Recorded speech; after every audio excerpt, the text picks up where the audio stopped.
Hello friends, இன்றைக்கி வந்து நம்ம முட்டைக்கோஸ்லேருந்து கோபி மஞ்சள் செய்யலாம். பாருங்கள், நான் முட்டைக்கோஸ் வந்து ஆல்ரெடி சின்ன பீஸாக கட் பண்ணி எடுத்து வச்சுருக்கேன். இப்போ எப்படி செய்யுதுன்னு பார்த்துடலாம்.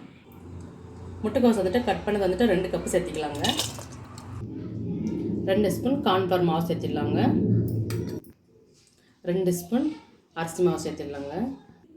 இஞ்சி பூண்டு பேஸ்ட்டு 1/4 ஸ்பூன் சேர்த்திடலாங்க. சில்லி பவுடர் 1/4 ஸ்பூன் சேர்த்திடலாங்க. உப்பு தேவையான அளவு சேர்த்திக்கலாங்க. ஏன்னா முட்டைக்கோஸில் வந்து உப்பு இருக்கும், அதனால் நம்ம கம்மியாக சேர்த்திக்கணுங்க முட்டைக்கோஸ்க்கெல்லாம்.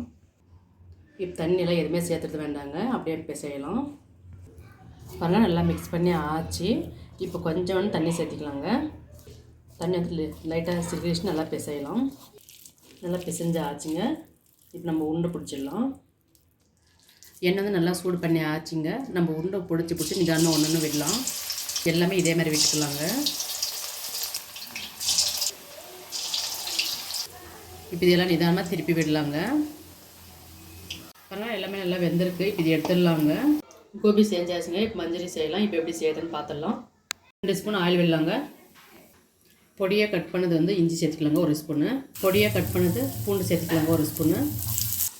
பச்சை மிளகாய் 2 சேர்த்துக்கலாங்க கட் பண்ணது. வெங்காயம் பொடியாக கட் பண்ணது சேர்த்துக்கலாங்க.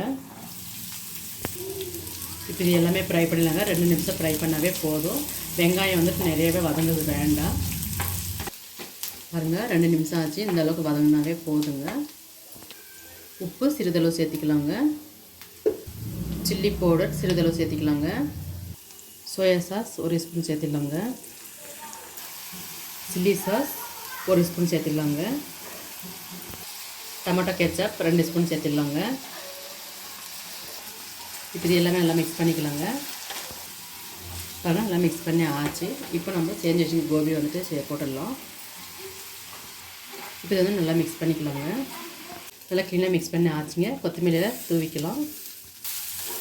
கோபி மஞ்சரி முட்டைக்கோஸ் வந்து ரெடி ஆகிடுச்சுங்க. ரொம்பவே சூப்பராக டேஸ்ட்டாக இருக்கும். இந்த கோபி வந்து நம்ம அப்படியே கூட சாப்பிட்லாங்க. அதோடய நம்ம இந்த மாதிரி செஞ்சு சாப்பிட்றது இன்னும் சூப்பராக இருக்குங்க. முட்டைக்கோஸ் கோபி மஞ்சள் வந்து ரெடியாக இருக்குங்க. ரொம்பவே சூப்பராக டேஸ்ட்டாக இருக்குது. கண்டிப்பாக எல்லாருமே ட்ரை பண்ணுங்கள். பசங்களுக்கு இந்த மாதிரி செஞ்சு தாங்க விரும்பி சாப்பிடுவாங்க. இந்த டிஷ் உங்களுக்கு பிடித்திருந்தால் லைக் பண்ணுங்கள், ஷேர் பண்ணுங்கள், கமெண்ட் பண்ணுங்கள், சப்ஸ்கிரைப் பண்ணுங்கள், பக்கத்தில் பெல் பண்ணி அமர்த்திக்கோங்க. ஓகே ஃப்ரெண்ட்ஸ், பாய்.